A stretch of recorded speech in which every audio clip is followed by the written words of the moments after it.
Blogger Rajib হত্যা মামলায় 2 আসামির মৃত্যুদণ্ডাদেশ হাইকোর্টে বহাল। অন্যদের বিভিন্ন মেয়াদের সাজা। ধর্ম অবমাননাকর বক্তব্যে দাঁড়াতে হবে কাঠগড়ায়, পর্যবেক্ষণ আদালতের। শুরু হলো এইচএসসি ও সমমানের পরীক্ষা। অংশ নিচ্ছে প্রায় 12 লাখ শিক্ষার্থী। প্রশ্ন ফাঁস রোধে আগামী বছর থেকে স্থানীয়ভাবে ছাপানো হবে প্রশ্ন, জানালেন শিক্ষামন্ত্রী। অটিস্টিক শিশুদের সুযোগ সুবিধা বাড়াতে কাজ করছে বর্তমান সরকার। বিশ্ব অটিজম সচেতনতা দিবসের প্রধানমন্ত্রী। সচেতনতায় বিত্তবানদের এগিয়ে আসার আহ্বান। হয়রানি ও নির্যাতনের শিকার হয়ে অনেক নারী শ্রমিক দেশে ফিরে আসায় উদ্বেগ বায়রার। দূতাবাসের তদারকি না থাকার অভিযোগ, সহায়তার আশ্বাস মন্ত্রণালয়ের। এবং 2020 সালের মধ্যে চট্টগ্রাম নগরীর সব গভীর নলকূপ বন্ধ করে দেওয়ার সিদ্ধান্ত ওয়াসার। পানি সরবরাহ নিরবচ্ছিন্ন রাখতে নদী দূষণমুক্ত রাখার দাবি বিশেষজ্ঞদের।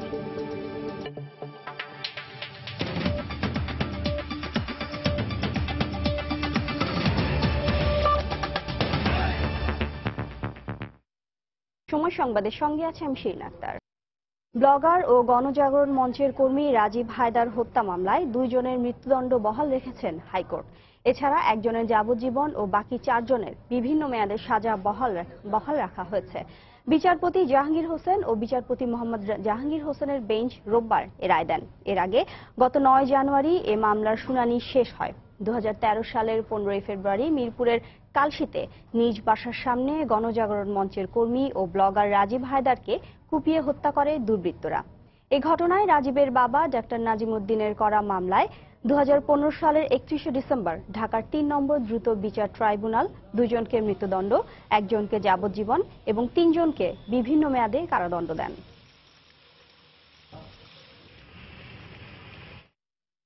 দর্শক, এই মুহূর্তে হাইকোর্ট প্রাঙ্গণে আছেন রিপোর্টার আফজাল হোসেন। সরাসরি চলে যাচ্ছি তার কাছে। আফজাল। শিরিন, আসলে ব্লগার রাজীব হায়দার হত্যা মামলার যে রায় দিয়েছিল দ্রুত বিচার ট্রাইব্যুনাল, সেই রায়টি মূলত আজকে আপিল হাইকোর্ট বিভাগের একটি দ্বৈত বেঞ্চ বহাল রেখেছে এবং আদালত যেটি রায়ে বলেছেন যে এই মামলার আসামিদের যে সাজা বাড়ানোর জন্য বাদীপক্ষ যে আবেদন করেছে সেই আবেদনের সপক্ষে আইনজীবীরা মূলত এই আদালতে মামলা পরিচালনা করেনি। অন্যদিকে আসামি পক্ষের আইনজীবীরাও মূলত এই নিম্ন আদালতে যে সাজা হয়েছিল সেই সাজা বাতিলের জন্য একটা আবেদন করেছিলেন, কিন্তু আদালত দুটি আবেদনই খারিজ করে দিয়েছেন এবং আদালত বলেছেন যে নিম্ন আদালত যে রায় দিয়েছে সেই রায়টি যথোপযুক্ত এবং যে নিম্ন আদালত যে 2 জনের মৃত্যুদণ্ড রায় দিয়েছিলেন আনসারুল্লাহ বাংলা টিমের সদস্য, সেই 2 জনের রায় বহাল রেখেছেন এবং 1 জনের যে যাবজ্জীবন কারাদণ্ড সেই কারাদণ্ডের রায়টি বহাল রেখেছেন এবং আনসারুল্লাহ বাংলা টিমের যে প্রধান সমন্বয়ক মুফতি জসিমউদ্দিন রহমানী, তাকে যে 5 বছরের সাজা দেওয়া হয়েছিল সেটি বহাল রেখেছেন। সব মিলিয়ে বলা চলে যে ব্লগার রাজীব হত্যা মামলার বিচারিক আদালতের রায়টি বহাল রাখলেন হাইকোর্ট। আর আজকে আদালত মূলত এই যে হত্যাকাণ্ডগুলো ঘটছে, ধর্ম অবমাননার নামে যে হত্যাকাণ্ডগুলো ঘটানো হচ্ছে সেটা নিয়ে বিস্তারিত পর্যবেক্ষণ দিয়েছেন এবং আদালত বলেছেন যে মসজিদের ইমামদের এমন কোনো বক্তব্য দেওয়া উচিত না যেটা প্রচলিত আইনের বিরোধী এবং কোনো ধর্ম, ইসলাম থেকে শুরু করে কোনো ধর্ম সম্পর্কে বিরূপ মন্তব্য সামাজিক যোগাযোগ মাধ্যমে করা উচিত না, যেটি মানহানিকর হতে পারে, অর্থাৎ কোনো ধর্মের জন্যই মানহানিকর সেই ধরনের কোনো মন্তব্যই সামাজিক যোগাযোগ মাধ্যমে দেওয়া উচিত না। এবং আদালত আরো বেশ কিছু পর্যবেক্ষণ দিয়েছেন এবং আদালত বলেছেন যে শিক্ষার্থীরা বা অভিভাবকদের এই যে ছাত্ররা যে জঙ্গিবাদে জড়িয়ে পড়ছে সেই জড়িয়ে পড়ার পেছনে অভিভাবকদের একটা ভূমিকা রয়েছে এবং বর্তমানে যে অভিভাবকগুলো আসলে তারা যথোপযুক্ত শিক্ষার্থীদের বা তাদের সন্তানদের বিষয়ে যথোপযুক্ত টেক কেয়ার করতে পারছেন না বলে আদালত মন্তব্য করেছেন। তো আদালত বিস্তারিত পর্যবেক্ষণ দিয়েছেন, হয়তো পূর্ণাঙ্গ রায়টি প্রকাশিত হলে আমরা বিস্তারিত রায় প্রকাশ বা আমরা জানতে পারবো। যদিও এই রায়ের বিরুদ্ধে ব্লগার রাজীব হায়দারের বাবা অসন্তোষ প্রকাশ করেছেন এবং তারা উচ্চ আদালতে আপিল করার কথা জানিয়েছেন। তো এই ছিল আসলে ব্লগার রাজীব হত্যা মামলার হাইকোর্ট থেকে সর্বশেষ খবর। শিরিন।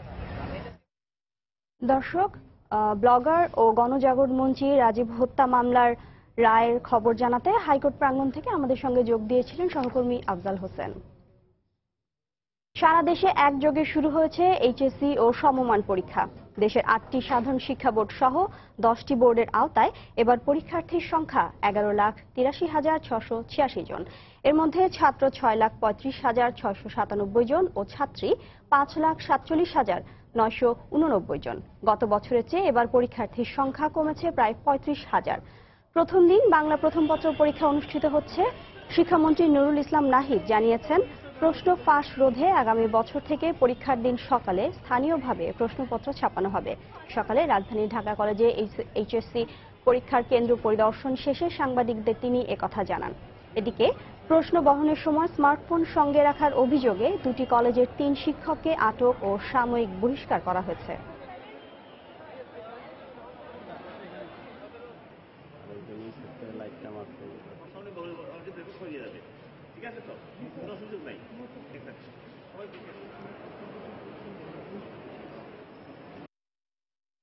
অন্যায্যভাবে নম্বর দেওয়ার জন্য বলেন, তারা বলতে হবে ন্যায্য যা পাইছে তাই নম্বর দিবেন। এটা ব্যর্থ হলে পরে কঠোর ব্যবস্থা নেওয়া হবে। পরীক্ষা নেওয়ার ক্ষেত্রে, ছাত্রকে প্রশ্ন আউট না করার ক্ষেত্রে, গার্জিয়ান তার সন্তানকে বিপদগামী না হওয়ার ক্ষেত্রে সচেতন হবেন। শিক্ষকরা আপনারা যার যার পেশাকে ঠিক রাখবেন, আর না হলে পরে সবাইকে আইনের মুখোমুখি হতে হবে। দর্শক, এইচএসসি ও সমমান পরীক্ষার খবর জানাতে ঢাকা কলেজ কেন্দ্রে আছেন রিপোর্টার মুজাহিদ শুভ, চট্টগ্রাম মহিলা কলেজে আছেন শফিকুল আলম এবং খুলনায় সরকারি সিটি কলেজে আছেন তরিকুল ইসলাম। সরাসরি চলে যাচ্ছি তাদের কাছে। প্রথমেই যাচ্ছি শুভর কাছে। শুভ, শিরিন 10টার সময় পরীক্ষা শুরু হওয়ার পরে কিন্তু ইতিমধ্যে 2 ঘন্টা অতিবাহিত হয়ে গেছে এবং পরীক্ষা শুরু হওয়ার পরে পরীক্ষা কেন্দ্রে প্রবেশ করেছিলেন শিক্ষামন্ত্রী নুরুল ইসলাম নাহিদ। তিনি পরীক্ষার্থীদের সাথে কথা বলেছেন, তাদের পরীক্ষা কেমন হচ্ছে, প্রশ্নপত্র সব বিষয়ে কোনো ধরনের সমস্যা আছে কিনা তিনি তাদের কাছে জানতে চেয়েছেন এবং পরীক্ষা কেন্দ্র ঘুরে দেখেছেন। এবং আপনি দেখতে পাচ্ছেন আমার ঠিক পেছনেই ঢাকা কলেজের যে মূল যে ফটকটি রয়েছে, এখানে কিন্তু আপনারা দেখতে পাচ্ছেন যে বিপুল সংখ্যক অভিভাবকদের ভিড়। তারা ব্যাপক উৎকণ্ঠায় আছেন যে তাদের সন্তানেরা পরীক্ষা দিয়ে একটা ভালো ফলাফলের লক্ষ্যে তারা ভালো পরীক্ষা দিয়ে আসবেন, এই ধরনের তারা প্রত্যাশা করছেন। আপনাকে জানিয়ে রাখি, 10টি শিক্ষা বোর্ডের অধীনে এইচএসসি ও সমমানের পরীক্ষায় এবার 11,80,686 জন পরীক্ষার্থী অংশ নিয়েছে এবং পূর্ব ঘোষণা অনুযায়ী প্রথমে বহু নির্বাচনী এবং অর্থাৎ নৈর্ব্যক্তিক এবং পরে সৃজনশীল বা রচনামূলক পরীক্ষা অনুষ্ঠিত হচ্ছে। আর এবারের কেন্দ্রের সংখ্যা 2497টি, যেখানে 864টি প্রতিষ্ঠান অংশ নিয়েছে। এবং শিক্ষার্থীদের কথা যদি আমরা বলি, ছাত্র এবং ছাত্রীর সংখ্যা 6 লাখের ওপরে ছাত্র এবং ছাত্রীরা প্রায় 5 লাখের ওপরে অংশগ্রহণ নিয়েছে। এবং প্রথম দিনের পরীক্ষা হিসেবে আমরা জানি যে প্রথম দিন বাংলা প্রথম পত্র এইচএসসি এবং আলিম পরীক্ষার্থীদের জন্য কোরআন মাজিদ পরীক্ষা অনুষ্ঠিত হচ্ছে। এবং শিক্ষামন্ত্রী আমাদেরকে যেটি জানিয়েছেন যে পরীক্ষা শেষ হওয়ার পর প্রথমে তত্ত্বীয় পরীক্ষা এবং এরপরে যে ব্যবহারিক পরীক্ষা শুরু হবে, এরপরে পরীক্ষা শেষ হওয়ার 60 দিন পরে ফলাফল প্রকাশ করা হবে। তবে শিক্ষামন্ত্রী একটি কথা জানিয়েছেন যে আজকেই গভর্নমেন্ট ট্রেজারি থেকে প্রশ্নপত্র নিয়ে আসার সময় কাছে স্মার্টফোন থাকার দায়ে কিন্তু 3 জনকে আটক করা হয়েছে এবং তাদেরকে সাময়িকভাবে বরখাস্ত করা হয়েছে। তো এই ছিল ঢাকা কলেজ থেকে সবশেষ খবর। শিরিন, আমরা চলে যাচ্ছি চট্টগ্রামে, সেখানে আছেন আমাদের রিপোর্টার শফিকুল আলম। শুভ, আপনাকে ধন্যবাদ। আপনি হয়তো জানেন যে সকাল থেকে কিন্তু চট্টগ্রামে হরতাল পালিত হচ্ছে, যদিও সেই হরতালে কোনো প্রভাব এখন পর্যন্ত পড়েনি এসএসসি পরীক্ষায়। এখন 2 ঘন্টা পার হয়েছে, 1 ঘন্টা পরীক্ষা বাকি আছে। আমি যে এনায়েত বাজার যে মহিলা কলেজ আছি, এখানে কিন্তু কোনো ধরনের অনাকাঙ্ক্ষিত কোনো ঘটনা ছাড়াই কিন্তু সুষ্ঠুভাবে এখানে পরীক্ষা হচ্ছে এবং পরীক্ষা শুরু হয়েছে 2 ঘন্টা আগে এবং 1 ঘন্টা পরীক্ষা বাকি আছে। আপনি হয়তো দেখতে পাচ্ছেন যে এখানে যে আজকে যেহেতু হরতাল, সেক্ষেত্রে অভিভাবকদের মধ্যে এক ধরনের উদ্বেগ উৎকণ্ঠা কাজ করছে। সেজন্য কিন্তু অনেক অভিভাবকরা এখানে এসে জড়ো হয়েছেন এই কলেজের সামনে এসে। আর আপনাকে যে সবকিছু মিলিয়ে যদি বলতে পারি যে চট্টগ্রাম শিক্ষা বোর্ডের অধীনে কিন্তু এবার পরীক্ষায় অংশ নিয়েছে প্রায় 83,193 জন পরীক্ষার্থী অংশ নিয়েছে। এখানে ছাত্রের সংখ্যা বেশি, অর্থাৎ প্রায় 41,900 ছাত্র রয়েছে এবং 41,200 ছাত্রী রয়েছে। এবং যে 3টি বিষয় রয়েছে, এখানে যে ব্যবসায় শিক্ষায় কিন্তু শিক্ষার্থীর হার একটু বেশি এবং মানবিকে অনেকটা কম। আর চট্টগ্রাম শিক্ষা বোর্ডের অধীনে প্রায় আপনার 238টি শিক্ষা প্রতিষ্ঠানের এখানে পরীক্ষা হচ্ছে এবং কেন্দ্র রয়েছে প্রায় 98টি কেন্দ্র রয়েছে, মহানগর এবং উপজেলা সবকিছু মিলিয়ে 91টি কেন্দ্র রয়েছে। তো কিছুক্ষণ আগে কিন্তু এনায়েত বাজার এই মহিলা কলেজে কিন্তু এখানে পরিদর্শনে এসেছিলেন চট্টগ্রামের জেলা প্রশাসক শামসুল আরেফিন এবং শিক্ষা বোর্ডের ঊর্ধ্বতন কর্মকর্তারা এসেছেন এবং তারা এসে এখানে কিন্তু তারা এখানে সেই সুষ্ঠুভাবে সেই পরিদর্শন করেছেন এবং পরিদর্শন করে সবকিছু দেখেছে এবং তারা এটা এটাও বলছেন যে আসলে পরীক্ষা পাস শুরুতে যতটুকু প্রয়োজন তারা সবকিছু পদক্ষেপ নিয়েছে এবং শিক্ষার্থীরা যাতে কোনো রকমের নির্বিঘ্নে কেন্দ্রে আসতে পারেন সেই বিষয়টি তারা মাথায় রেখে কাজ করেছেন এবং এখানে প্রায় 10টি সাধারণ টিমের পাশাপাশি আরো 20টি টিম এখানে কাজ করছেন অনাকাঙ্ক্ষিত ঘটনা এড়াতে। তো এই ছিল আমার কাছে চট্টগ্রামের সর্বশেষ সংবাদ। আমি এখন চলে যাচ্ছি তরিকের কাছে। ধন্যবাদ শফিক। খুলনায় যে এইচএসসি পরীক্ষার 2 ঘন্টার বেশি সময় অতিক্রম হয়েছে। এই সময়টুকু কিন্তু শান্তিপূর্ণভাবে খুলনায় এইচএসসি পরীক্ষা অনুষ্ঠিত হচ্ছে এবং উৎসাহ উদ্দীপনার মধ্য দিয়ে কিন্তু শিক্ষার্থীরা কেন্দ্রে প্রবেশ করেছে এবং আমরা যেটি দেখেছি সকাল থেকে অভিভাবকরা পরীক্ষার্থীদের সাথে এসে কেন্দ্রগুলোতে তারা উপস্থিত হয়েছে এবং এখানে কেন্দ্রগুলোর বাইরে কিন্তু অভিভাবকদের উপস্থিতি নাই বললেই চলে, কারণ এখানে আইনের যে প্রয়োগ বা কড়াকড়ির কারণেই কিন্তু শান্তিপূর্ণ পরিবেশ এখানে বজায় রয়েছে। আমি রয়েছি খুলনার সিটি কলেজে। তার আগে একটু জানিয়ে রাখি যে খুলনা যশোর বোর্ডের অধীনে এবার 1,04,129 জন পরীক্ষার্থী এবার এইচএসসি পরীক্ষায় অংশগ্রহণ করছেন। এর মধ্যে 17,993 জন পরীক্ষার্থী রয়েছে যারা বিজ্ঞান বিভাগ থেকে তারা পরীক্ষা দিচ্ছেন এবং 66,624 জন পরীক্ষার্থী তারা মানবিক বিভাগ থেকে অংশগ্রহণ করছেন। সিটি কলেজে এখানে কেন্দ্রে 496 জন পরীক্ষার্থী অংশ নিচ্ছে। এর মধ্যে 4 জন অনুপস্থিত রয়েছে বলে আমাদের পরীক্ষা কমিটি আমাদেরকে তারা অবহিত করেছেন।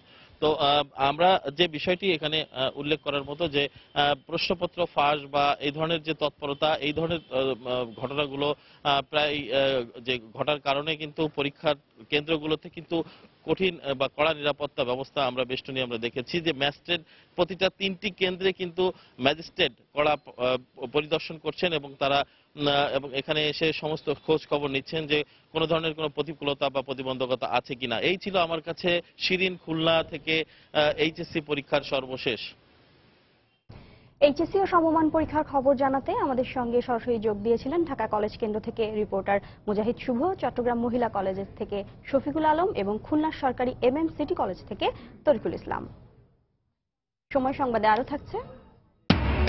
এবার কক্সবাজারে হতে যাচ্ছে আন্তর্জাতিক বিমানবন্দর। রানওয়ের জায়গা বাড়ানোর কাজ প্রায় শেষ, সম্ভাব্যতা যাচাই করে বাস্তবায়নের পরামর্শ বিশ্লেষকদের।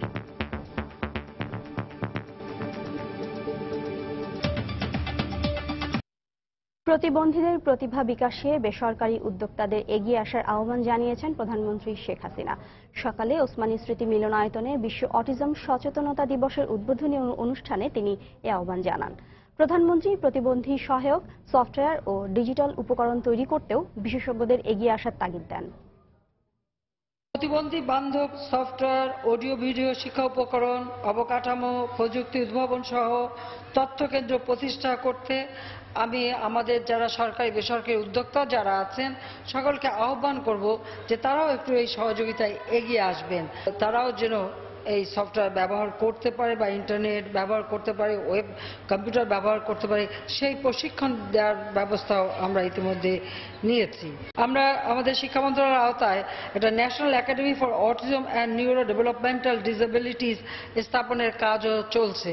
পূর্বাঞ্চলে বিশাল জায়গাও আমরা দিয়ে দিয়েছি, ইতিমধ্যে সেটা নির্মাণ কাজ শুরু হয়েছে। প্রতিবন্ধীরা যাতে সহজে চলাফেরা করতে পারে ইতিমধ্যে আমরা নির্দেশ দিয়ে দিয়েছি প্রত্যেকটা স্কুল, অফিস এবং বিভিন্ন জায়গায় র্যাম্পের ব্যবস্থা থাকবে, বিশেষ টয়লেটের ব্যবস্থা থাকবে যাতে এই প্রতিবন্ধীদের কোনো অসুবিধা না হয়। প্রতিটি ক্ষেত্রে এটা করতে হবে। দেশের প্রত্যন্ত অঞ্চলে জেলা উপজেলায় পর্যায় পর্যন্ত ডাক্তারদের অটিজম ও স্নায়ু বিকাশজনিত সমস্যা বিষয়ে প্রশিক্ষণ দেওয়া হচ্ছে যে যেখানে কর্মস্থলে যাক তারা যেন এই ধরনের মানুষকে সেবা দিতে পারে।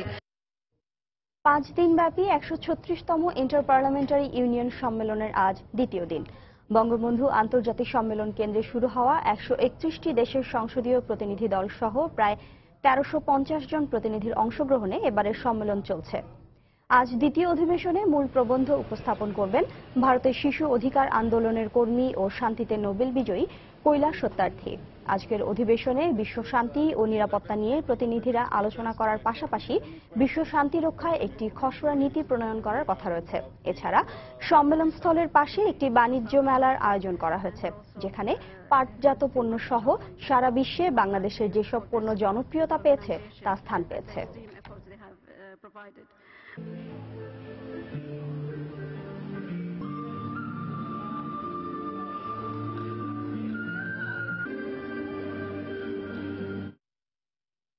দর্শক, রাজধানীর বঙ্গবন্ধু আন্তর্জাতিক সম্মেলন কেন্দ্রে শুরু হওয়া 5 দিনব্যাপী 136তম ইন্টার পার্লামেন্টারি ইউনিয়নের দ্বিতীয় দিনের অধিবেশন চলছে। সেখানে আছেন রিপোর্টার ওমর ফারুক।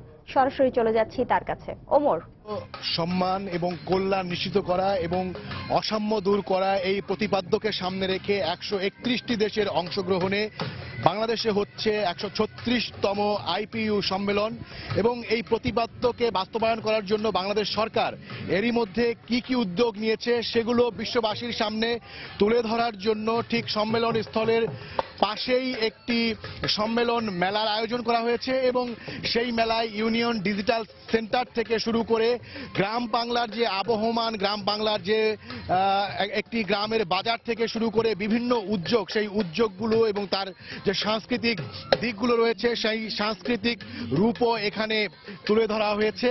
এবং এই সম্মেলনে আপনারা জানেন যে 131টি দেশের 42টি সংস্থা এবং 53 জন স্পিকার, 40 জন ডেপুটি স্পিকার, 687 জন সংসদ সদস্য এবং 209 জন মহিলা সংসদ সদস্য সহ 1355 জন এখানে অংশগ্রহণ করছেন। এবং বাংলাদেশ সরকারের পক্ষ থেকে যেটি বলা হচ্ছে যে এই যে সম্মেলন, এই সম্মেলনকে বাংলাদেশের ভাবমূর্তি উজ্জ্বল করার একটি বড়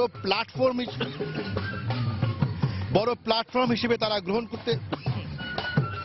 গ্রহণ করতে চান এবং সেই বাংলাদেশের ভাবমূর্তি বিশ্বের দরবারে তুলে ধরার জন্য এখানে এই আয়োজনটি করা হয়েছে। এবং এরই মধ্যে আমরা বলেছি যে এখানে গ্রাম বাংলার শিক্ষা, সংস্কৃতি সহ এবং বাণিজ্য সহ বিভিন্ন ক্ষেত্রে যে সরকারের পক্ষ থেকে যে এই উদ্যোগগুলি নেওয়া হয়েছে সেই উদ্যোগগুলি তুলে ধরার জন্য এখানে প্রতীকীভাবে আসলে এখানে উপস্থাপন করা হয়েছে।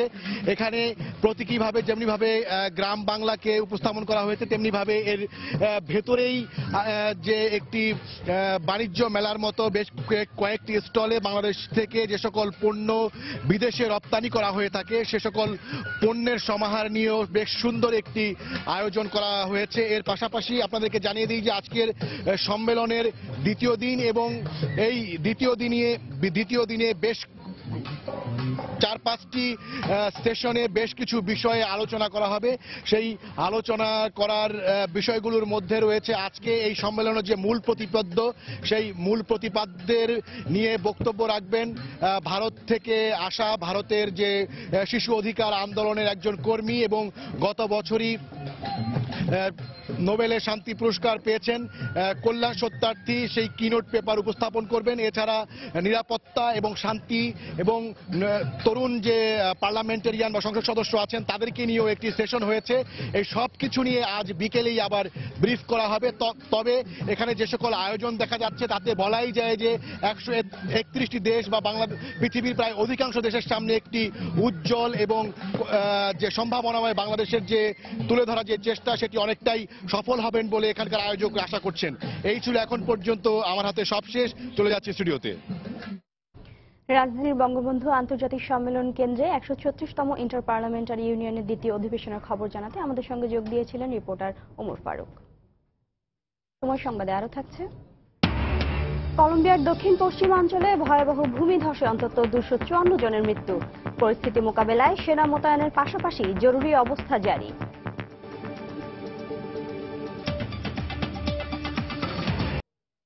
সৌদি আরব, জর্ডান, লেবানন, ওমান সহ বিভিন্ন দেশে নারী কর্মীর চাহিদা বেড়েছে। তবে বেতন সংক্রান্ত জটিলতা সহ নানা হয়রানি ও নির্যাতনের শিকার হয়ে অনেকেই দেশে ফিরে আসায় উদ্বিগ্ন ব্যক্তিখাতের ব্যবসায়ীরা।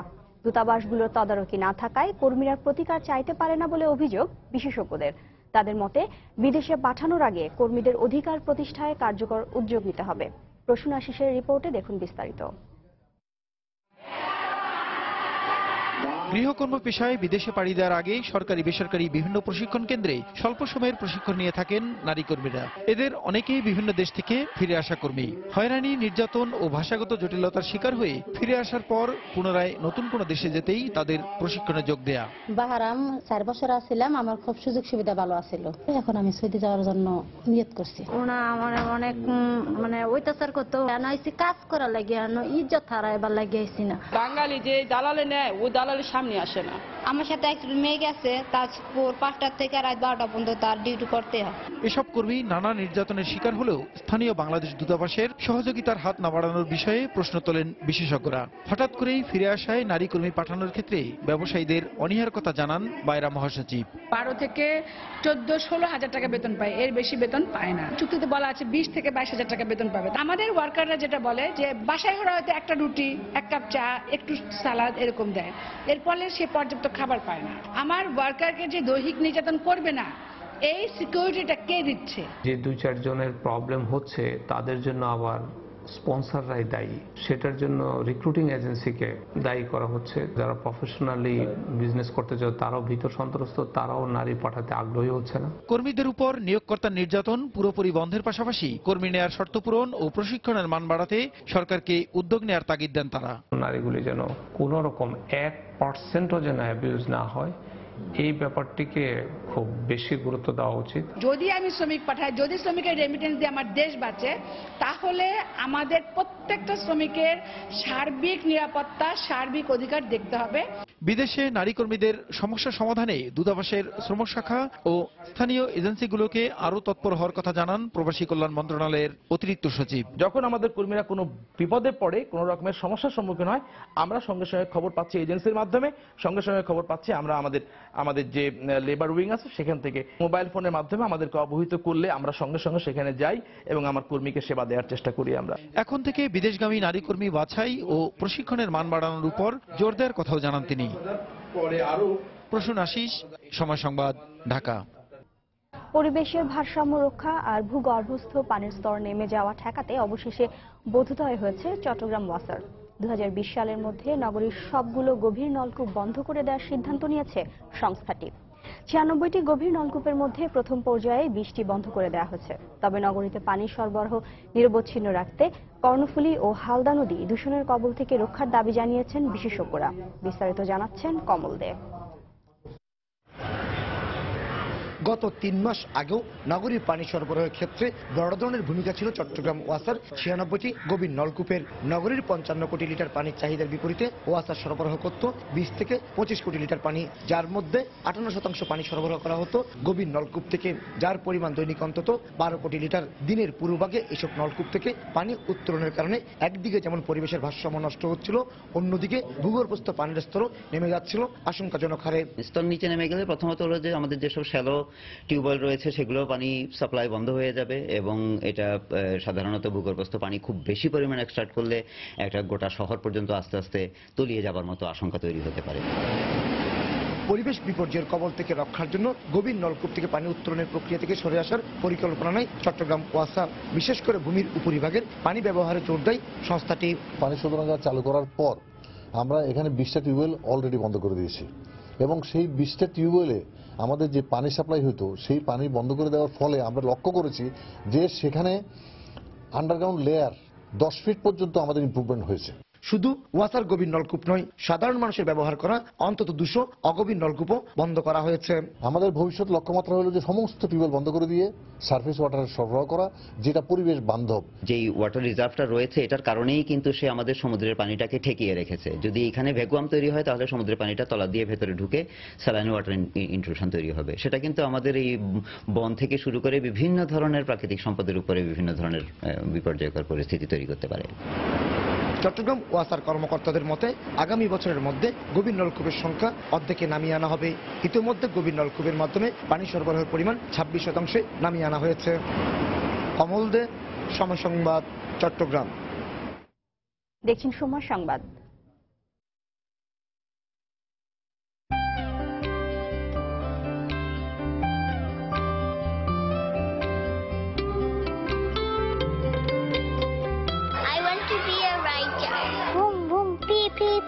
জানি না, বড় হলে বুঝবো। জুপিটারে যাব, গ্যাস বেলুন খাবো আমি। আমি ভূত হতে চাই, আকাশ হতে চাই। ওদের স্পাইডারম্যান আছে না, ক্রিস ওয়ার্ড, বাস ড্রাইভার, ট্যাক্সি, হ্যাঁ ট্যাক্সি ড্রাইভার। কি অদ্ভুত না ভাবনাগুলি। ঠিক 20 বছর আগে আমাকে যখন কেউ জিজ্ঞেস করতো আমি কি হতে চাই, আমি বলতাম আমি হারিয়ে যেতে চাই। এমন কিছু অদ্ভুত ভাবনা ইন্সপায়ার করেছিল 20 বছর আগে জার্নিটা শুরু করতে। এখন নতুন ভাবনাগুলো নিয়ে এগিয়ে যাচ্ছি পরের বিশ্বের জন্য। চলো বহুদূর। ঢাকা, চট্টগ্রাম, সিলেটের পর এবার কক্সবাজারে হতে যাচ্ছে আন্তর্জাতিক বিমানবন্দর। রানওয়ের জায়গা বাড়ানো ও শক্তিশালী করার কাজ প্রায় শেষ। এরই মধ্যে কক্সবাজারের খুরুশকুলে আশ্রয়ণ প্রকল্পের জমি হারানো 4000 পরিবারের জন্য গৃহ নির্মাণ কাজ শুরু হয়েছে। এ অঞ্চলে পর্যটন সহ সব ধরনের অর্থনৈতিক কর্মকাণ্ডে বিমানবন্দরটি ভূমিকা রাখবে বলে আশা সরকারের। মোস্তাফিজুর রহমান আকাশের ছবিতে সানবীর রুপলের রিপোর্ট। বর্তমান সরকারের প্রথম মেয়াদে 2009 সালে কক্সবাজার বিমানবন্দরকে আন্তর্জাতিক মানে উন্নীত করার পরিকল্পনা হাতে নেওয়া হয়। ব্যয় ধরা হয় 119 কোটি টাকা। প্রথম পর্যায়ের কাজ শুরু হয় 2015 সালে। দুই পর্যায়ে রানওয়ের দৈর্ঘ্য 9000 ফুটে এবং চওড়া 120 ফুট থেকে 200 ফুটে বাড়ানো, পরিচালন, অবকাঠামো উন্নয়ন, কার্গো ভবন নির্মাণ সহ আন্তর্জাতিক বিমানবন্দরের রূপান্তরের কাজ প্রায় শেষের পথে। বিমানবন্দরটি চালু হলে এ অঞ্চল নিয়ে সরকারের পরিকল্পনায় গুরুত্বপূর্ণ ভূমিকা পালন করবে বলে মনে করেন এসডিজি মুখ্য সমন্বয়ক। বাংলাদেশের দক্ষিণ পূর্ব এলাকার উন্নয়নের একটা বড় পরিকল্পনা তৈরি হচ্ছে। জায়গাটা যেন সর্বোৎকৃষ্ট ব্যবহার করা যায়। আমাদের প্রায় 1 কোটি লোকের কর্মসংস্থান এই এলাকায় আমাদেরকে করতে হবে। আমরা 2-3 বছরের মধ্যে খুব দৃশ্যমান কিছু অগ্রগতি এগুলো সাধিত হবে।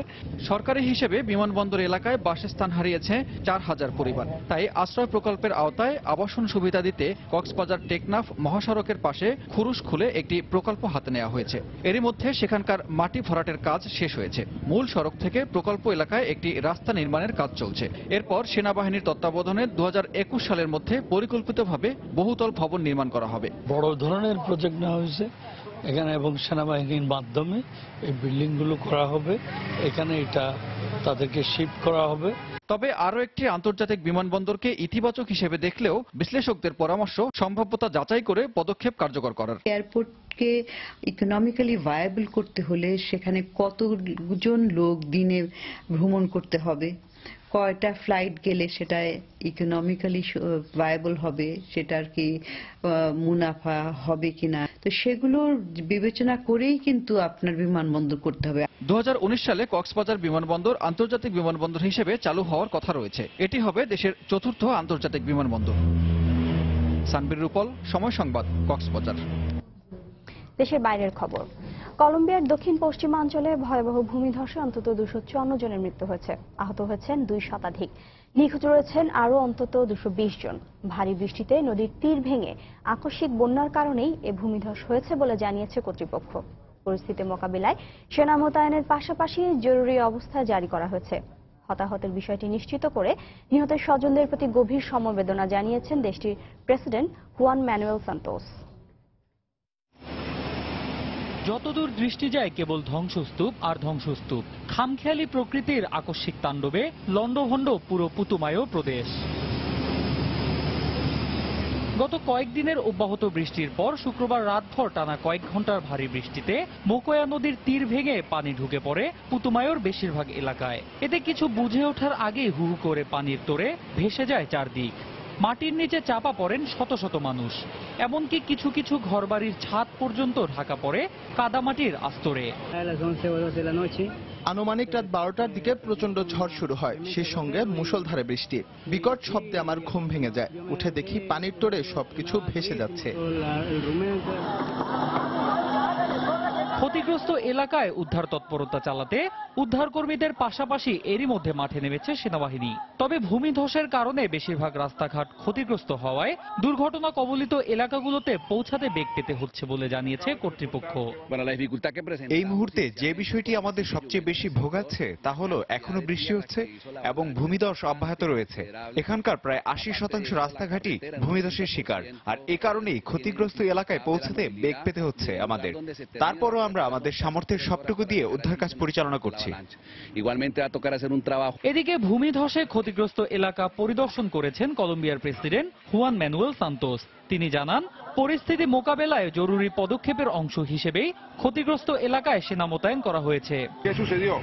আমরা এখনো জানি না নিহতের সংখ্যা কোথায় গিয়ে ঠেকবে। আমরা এখনো হতাহতের পাশাপাশি নিখোঁজদের উদ্ধারে অনুসন্ধান চালিয়ে যাচ্ছি।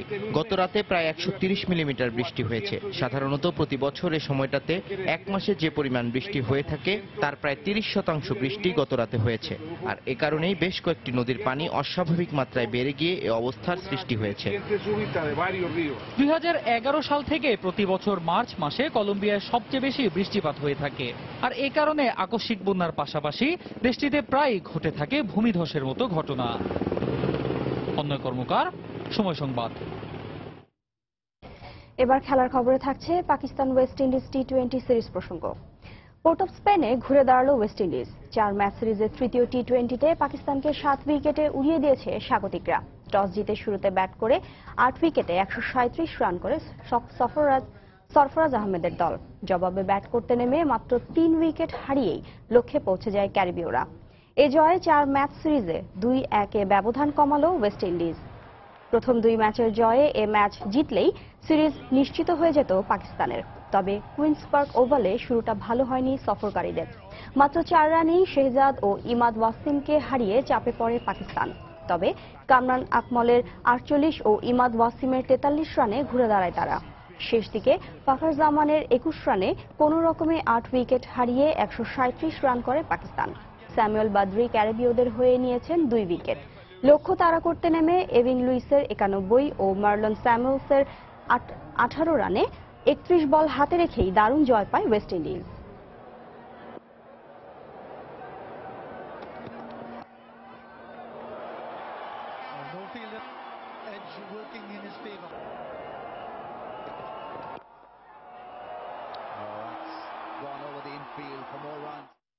এ পর্যায়ে শীর্ষ সংবাদ জানিয়ে দিচ্ছি আরো একবার।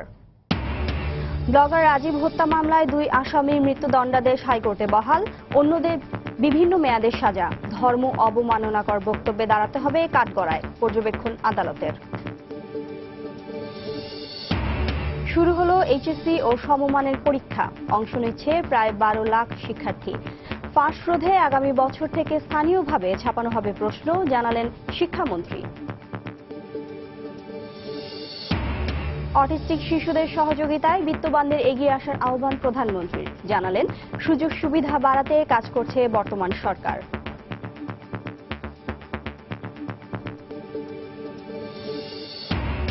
হয়রানি ও নির্যাতনের শিকার হয়ে অনেক নারী শ্রমিক দেশে ফিরে আসায় উদ্বেগ বায়রার। দূতাবাসের তদারকি না থাকার অভিযোগ, সহায়তার আশ্বাস মন্ত্রণালয়ের। এবং 2020 সালের মধ্যে চট্টগ্রাম নগরীর সব গভীর নলকূপ বন্ধ করে দেওয়ার সিদ্ধান্ত ওয়াসার। পানি সরবরাহ নিরবচ্ছিন্ন রাখতে নদী দূষণ মুক্ত রাখার দাবি বিশেষজ্ঞদের। এই ছিল এখনকার মতো। যে কোনো খবর পেতে ভিজিট করুন সময় নিউজ টিভি। যে কোনো বাংলা লিংক ও রবি নম্বর থেকে সময় সংবাদের খবর, অনুষ্ঠান সম্পর্কে জানতে এবং যে কোনো তথ্য সময় সংবাদকে জানাতে ডায়াল করুন 16242 নম্বরে। এছাড়া এই মাত্র পাওয়া খবর মোবাইলে পেতে SMS কোন স্টার স্পেস বিএন লিখে পাঠিয়ে দিন 16242 নম্বরে। সঙ্গেই থাকুন সময়।